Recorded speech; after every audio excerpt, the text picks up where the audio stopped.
I'll be interviewing some of the most notable and influential artists in our urban culture and bringing that to you. Stay tuned for ProFilmwork Presents The Culture Series. In this episode, we sit down with the one and only Prayah, formerly signed to Busta Rhymes' conglomerate record label. He's now an independent artist. He gives us some insight as to what it was like growing up in the streets of Brooklyn, as well as where he gets his musical influences. Stay tuned. All right, so long time coming. It's Sharon, your boy at ProFilmwork, ProFilmwork.com. And I got someone here that I believe needs no introduction unless you're living under a rock and you're not really of the culture. I want to have a real organic conversation with him. It's the one and only Prayah. You know what I mean? It's a pleasure to have this interview with you. But I've been looking forward. You know what I mean? That's right. Yeah. So, me being of the culture, and I'm using that term a lot because I feel like there are a lot of vultures in our culture right now. You know, getting artists locked up. You know, people are not going back home to their families and stuff like that, all over for an interview. Yeah. So my objective with this interview series with artists like yourself is to just bring it back home. Mm-hmm. You understand? I feel like certain people shouldn't have a hand in our culture. And I'm not even going by race, I'm going by experience. Mm-hmm. You know, if you haven't undergone the urban experience, no matter where you're from, I feel like everyone can be a fan, but when it comes to putting your hands in and trying to redirect the course of it, especially for personal gain, I'm against that. And hopefully this series can counter what's going on and just bring it back home. All of the up and coming, all of the established artists, you know, of the culture, they can come to ProFilmwork and we get it right. Right, wow. So I've been observing you and your craftsmanship for a while now. So I want the people that don't know the little that I know, as if they, you know, never met you before. I want to take it to the beginning, to your beginnings as an artist. As far as rap and hip hop, what was your first encounter with the culture? Well, my first encounter with hip hop was, first it was reggae, because my dad played a lot of reggae, and I grew up around reggae music. And, you know, Uncle Shabba is, you know, that's family. I was about to say, yeah, you said Uncle Shabba. Yeah, so, I grew up around music, and as a child, when I was a kid, I thought Lionel Richie was my dad because my mom had pictures of Lionel Richie all over the house. So I used to ask my mom, "Who's that?" She said, "That's your father." But you know, as a child, you don't know that. Yeah. So because my dad is on TV singing, I said I could sing too. So this is where music came into my life. So I started writing music as a child because I see my dad on TV singing. Yeah. So I started to write music and I couldn't sing. When I sing, I make it rain. I remember that Lionel Richie was like an epidemic. Remember that album cover with him laid on the side? Yeah, he was like with the blowout fro. Yeah. My mom had a big picture in the house. I don't know where she got these pictures from. You know, so for years, for a long time, I thought Lionel Richie was my dad until I met my real dad when I went to Belize. So, I met my dad at the airport. I'm like, this man trying to kidnap me. This ain't Lionel Richie. So that's why I encountered music, and then my first real hip hop encounters when my brother gave me a Lord Finesse CD. Oh wow! You know, a lot of people didn't know who he was at the time when my brother gave me the CD. So I'm thinking, I got a diamond that nobody knows about. You know what I mean?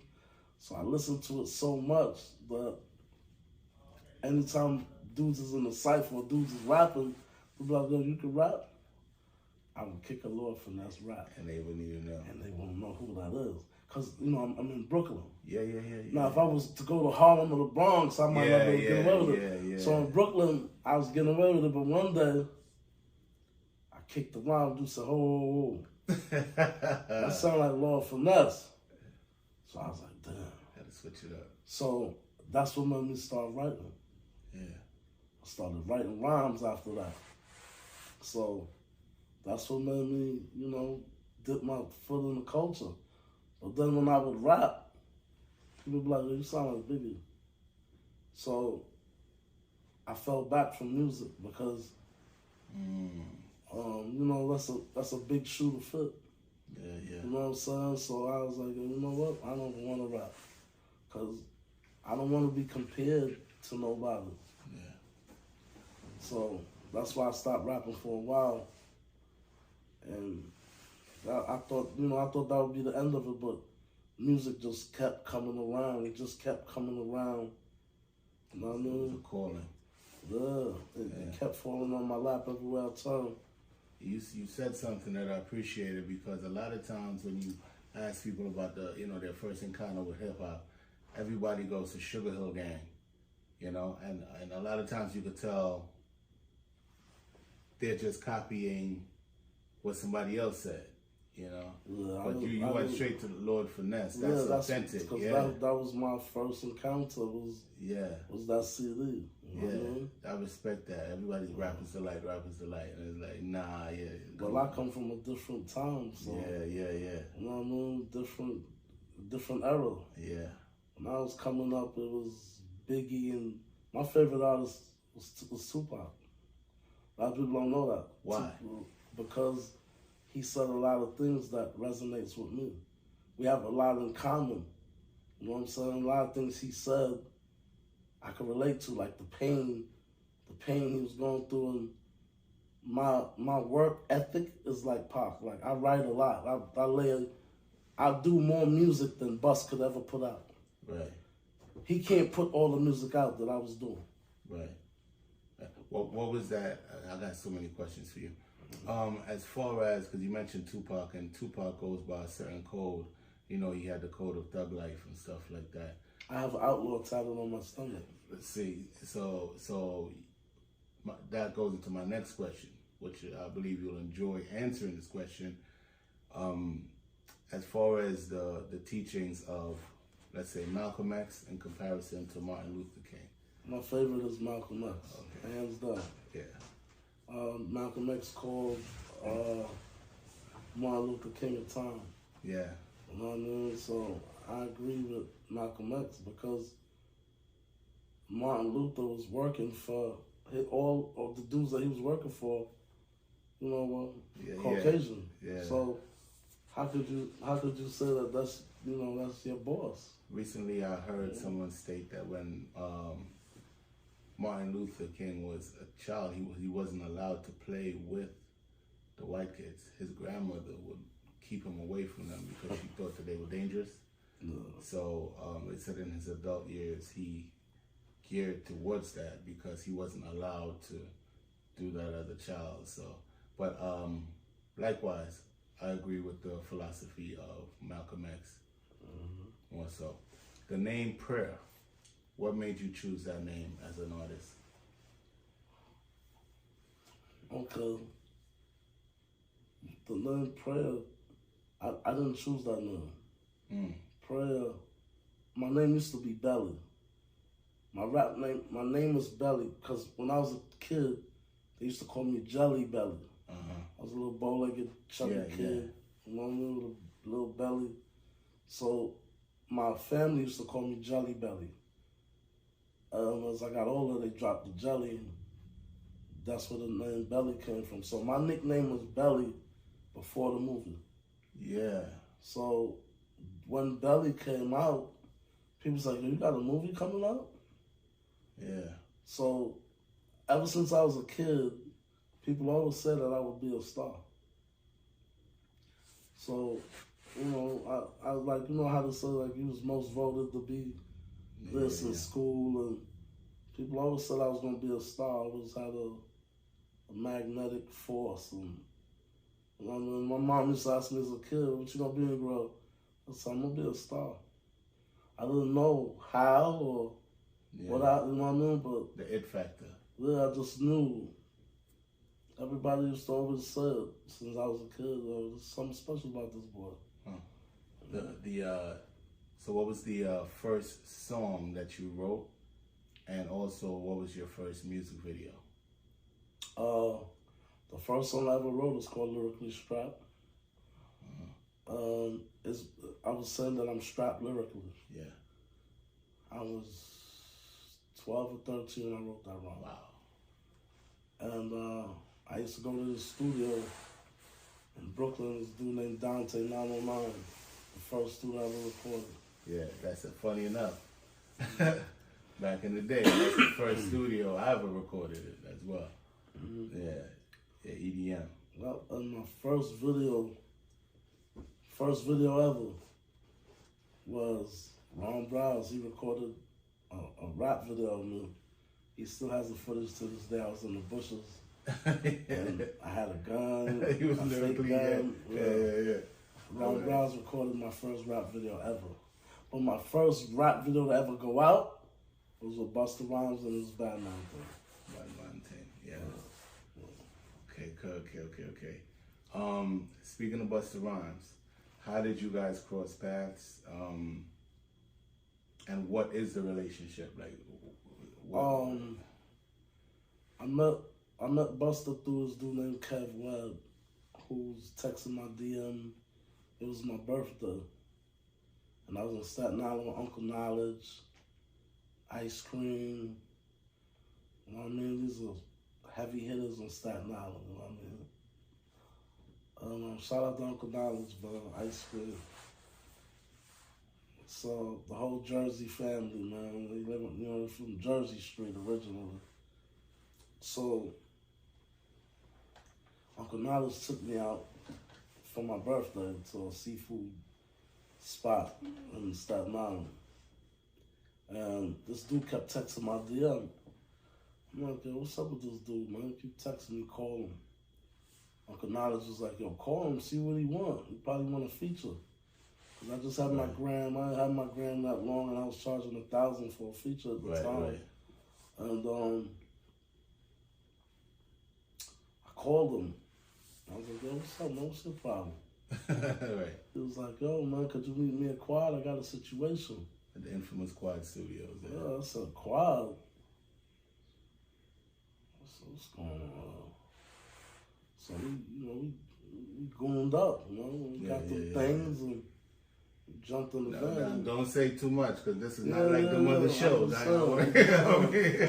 We gooned up and we went, because we had to be prepared. Yeah. So we went up there and because we didn't know what to expect, you know what I'm saying? So we went up there. Protect your neck. And I'm like, yo, this is where they shot Pac. I was like, yo, we got to represent for Pac. Yeah, the infamous Quad. Yeah, Quad. Wow. So we went up there, and the dude was in front of the studio, and I walked up on him, tapped him. I said, yo, you Belly? He was like, oh, shit, Belly, you. He said, we got to go upstairs. I said, yo, these my friends, they with me. Yeah. He said, we can all go upstairs. So, all right, cool. So we go upstairs. The dude get up out the chair. This is him? Like,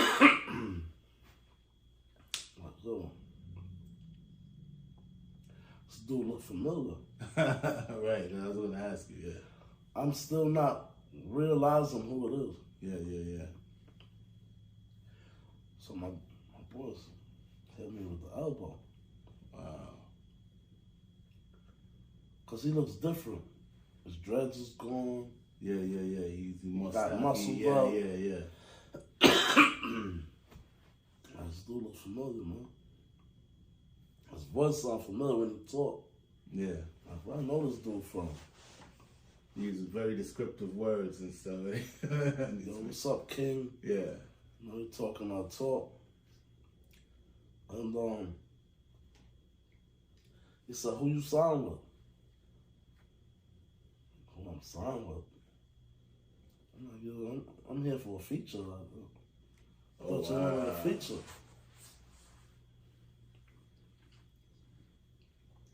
Because of my mom, I'm not thinking that it's gonna go that far. Yeah, you're thinking on a certain level. I'm just rapping because I like to do it. Yeah. I'm not rapping to get signed or, you know what I mean? Wow, and that came your way, like. So we trying to sign me. So I'm looking around like, what is this? Yeah, unreal. I'm like, you know what I'm saying? I asked them Cashapp, you know, I'm like, this, y'all know the jokes in her? Nah, man, we serious, bro. Wow. So I said, I ain't signed with nobody. He said, we trying to sign you. You got a lawyer? I said, yeah, his name is Bob Salah. You know what I mean? And it was off to the races from there. I told Bus, I said, I want to sign with somebody that's going to be like family. You know what I'm saying? I ain't with the sucker shit. Okie doke, none of that. I'm not with none of that. I don't know the business, but I'm from the street. Yeah. You know what I mean? That was just the conversation we had. You know what I'm saying? Yeah. So that was that. Because I saw you before any affiliations with Buster, but when I did see you with Buster, the accolade that he gave you and the recognition, and he referred to you as the voice of New York hip hop, of New York rap, of authentic, original New York rap. And I was like, wow, like that's heavy. And coming from someone who's a legend in the game from the time period of a Tribe Called Quest and all these other people, you know, when he leaders of the new school and all this good stuff. So for somebody to say that, you know, that holds a lot of weight and has a lot of meaning behind it, you know. And if anyone for some reason haven't had a chance to listen to your music, especially you have a song where you talk about your upbringing and your experiences, and each one of those situations that you mentioned was heavy. You know, somebody will make a song about one or base a whole album off of the feelings they got off of one of those instances, you know, and you had multiple, you know, in one song. It's like, damn, like, you know, like, how he's still standing today to even tell us about all of them, you know. But, and you put it together so well, so eloquently, and you know, it was, I respected it. I was like, yeah, this is real rap right here, you know what I mean? This is real rap. So, which brings me into my other question. How do you feel about the fact that due to cancel culture and the inability to ridicule an artist on the quality of their craft, how do you feel about the fact that apparently there are no whack rappers? Meaning you can't, because we come from a time period where we had gatekeepers amongst ourselves, and it kept the culture held to a certain standard. Somebody came and they bust a rhyme, and they rhymed. They bust a rhyme for a crowd, and it wasn't hating. That's not it. Yeah, they're just saying. It's a lot of rappers that I see that's out there. I don't know what's going on. I don't know how they snuck in, who snuck them in. I don't know what's going on with the culture now. I don't know what's going on, but it's a lot of them out there need to be slapped. You know what I mean? Like, yeah. It's getting out of hand. Yeah, I feel like in order for you to qualify to, it should be like some sort of gauntlet, some sort of, you know, rites of passage as an artist for that particular genre that you should have went through, you know, for anything, and if not, at least some form of mentorship, you know. I feel like the artists that are established, they should pull together their resources and put more structure.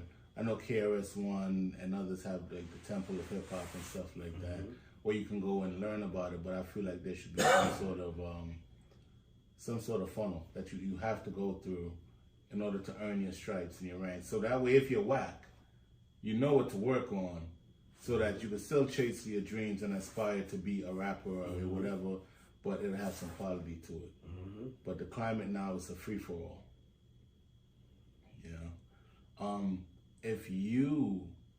What's your opinion on what could be done to improve the overall quality of hip-hop music in terms of lyricism? Well, I'm gonna say this. A lot of the nonsense that's going on now. Straight nonsense. A lot of the nonsense that's going on now. The people have a lot to do with, because when you hear them play this trash on the radio, we could cancel cultures too. Like we could, if we come together the way the Chinese people come together and other cultures come together, we will be unstoppable, because we the ones that's spending our money on the Louis Vuitton and the Gucci and the, you know what I'm saying, the Balmains and all this. Right. You know what I'm saying? Like, we the ones who spend the most money in the culture. Yeah. You know what I'm saying? We, as black folks, as they call us, we like nice things. Yeah. You know what I mean? So we just gotta change. We gotta change the culture by changing ourselves, and we gotta change the way we think. Like Pac said, we gotta change the way we eat, change the way we live, and change the way we think. You know what I'm saying? You think the nice things that we're attracted to, is it subconsciously because of, where we come from and what we've had in abundance a couple of and what we feel inside? Yeah.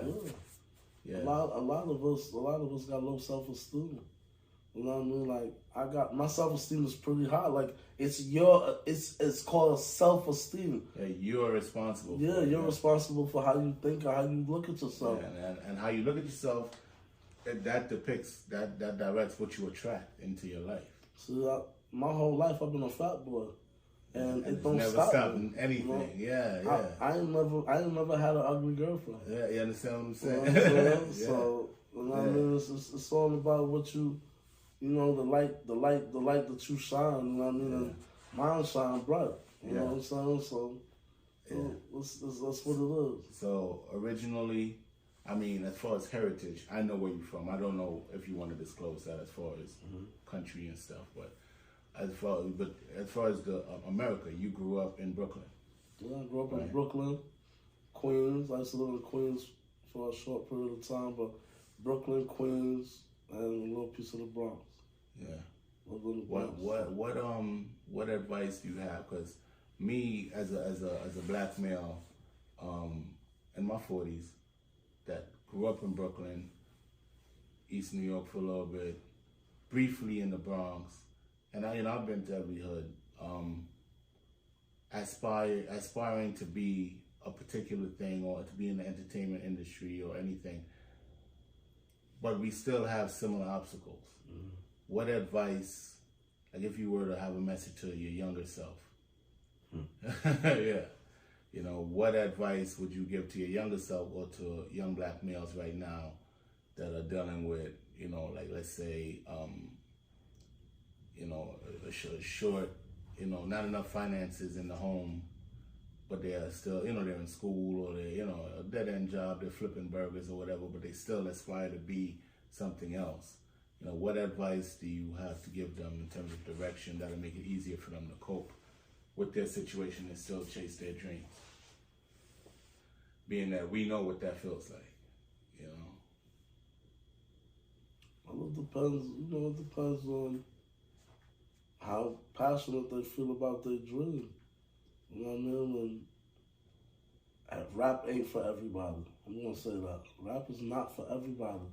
No matter how much you think you're a rapper, sometimes it's just not for everybody. Right. You know what I mean? I'm gonna say that, but if you want to chase your dream, chase it. But if you're gonna do something, man, try to be the best at what you do. My grandmother used to say that. Don't come in half-assed. Pussyfooting and yeah, man. Just you know what I mean. If you're gonna do it, give it your best, man.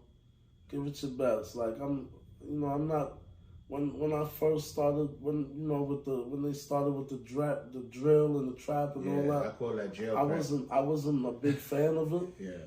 But it's some of it like Future. I think he's very talented, and I like a lot of his music. It's catchy. I'm learning the good from the bad ones now. Yeah. So now I can pinpoint. Oh, wow, he dope. He tried. He dope. Yeah. You know what I mean? So I'm catching on to who's dope and who ain't dope in that game too. Where can they find you on social media? I'm on Instagram. I'm the real Prayah on Instagram. All the letters are spelled the way it's supposed to be. The real Prayah. Prayah. And on YouTube, you just type in my name and man, stuff will pop up. Just put your seatbelt on and enjoy. And I got a lot of stuff coming this summer. That's exactly what I was going to say. What you got cooking right now? Oh, man. What's the latest song? We came from a music video shoot earlier today. Yeah, I just came from a video shoot. Me and Ma Barker and my cousin Big Baby. He's a professional boxer. We just shot a video today. And man, it was amazing. Yeah, it was fun. Amazing. I can't wait for that to drop. Yeah. I actually got to be in the video. I didn't see that coming, but I appreciate the opportunity as well. And what's your advice for people that want to go on these interviews with others who are clearly outside of the culture but offering them a check to exploit themselves? What do you have to say to these people, man? Like these other artists? You just gotta do your homework. Do your homework on who's interviewing you and why. And it's taking one day at a time, man. And just you gotta be careful, man. Just like how you careful on who you copy your weed from, or you know what I'm saying. You gotta do your homework and just be careful, man, because there's a lot going on out here, man. The game is crazy. Yeah. What do you think about the female rap scene right now? I'm kind of digging it, man. I like. It's a girl that I'm feeling right now, Lady London. Okay. I like the way she put her words together. Yeah, doing damage. Yeah. She's dope, man. I think she's dope. Yeah. I like her and Kaya Baby right now. That's what's your take on Scarlett? Because she's buzzing. I'm not sold yet on Scarlett. Yeah. Fairly new, but I gotta wait. I need something more than back the fuck up. Yeah, she has a lot of personality, a lot of energy. I wanna hear what else she got. You know what I mean? Yeah, I don't go by who's buzzing or who's hot or I don't go by that. I want to hear what you got to say. When she starts to talk about her life story, it has some depth to it. Yeah, but everybody, I'm not getting the depth and back the fuck up. Everybody is sold on that. I need to hear something. Yeah, you know what I mean? In regards to your situation with Busta Rhymes, you're presently signed to him still? Or? Right now, I'm still signed to him right now. Contract about to be up. Okay. And I love him, man. I got a lot of love for him. And I'm applying everything that he taught me in the game that I know I picked up and learned from him. I'm gonna be applying it, man. You know what I'm saying? So, you know, man. I saw Spliff Star dropped a track not too long ago, Live Life. Will there be any music? Can we look forward to any music with you and Spliff Star? Me and Spliff Star got about 3 records. Really? Yeah. I got some homework to do. Yeah, me and Spliff got about 3 records. Yeah, what are the songs? I don't know. I don't remember the name of them, but because when I'll be in the studio, cranking so be like, yo, you want to jump on this? Yeah, cranking them out. It don't take nothing for me to record. I did a mixtape in 30 minutes, me and Ron Browse. Yeah, so, when artists have a strong work etiquette, they're cranking, pumping songs out. I can make an album in an hour. If you give me 10 beats, 11 beats, and they all dope, I'll make an album right now. And Spliff Star, he's paper rock. Paper rock, Spliff got a lot of music. Yeah, but I like what you do, man. And in the words of Busta, you definitely carry that torch for that New York sound, that sound that we would run home to watch Video Music Box you know, to get some real rap, some real hip hop. You know what I mean? Wow. Yeah. Shout out to Ralph McDonald. Yeah, you know, Uncle Ralph. Uncle you know? Ralph, is a good dude. Yeah. So. Yeah. So, man, it's been a pleasure. Thank you very much. Very much. It's been a pleasure. Thank you very much. This is Sharon once again for ProFilmwork, and we just had to sit down and we chopped it up with the exclusive, the original, very talented Prayah, the real Prayah on Instagram. Follow him, and I'm anxious myself to see where this is gonna go, because hip hop is still alive, you know, amongst all of that bibbity boppity bullshit that's going on right now. You know, real rap is still here. That's well. Yeah, and I'm here to support it as well as many others. Thank you. I appreciate your time. Anytime. Yeah.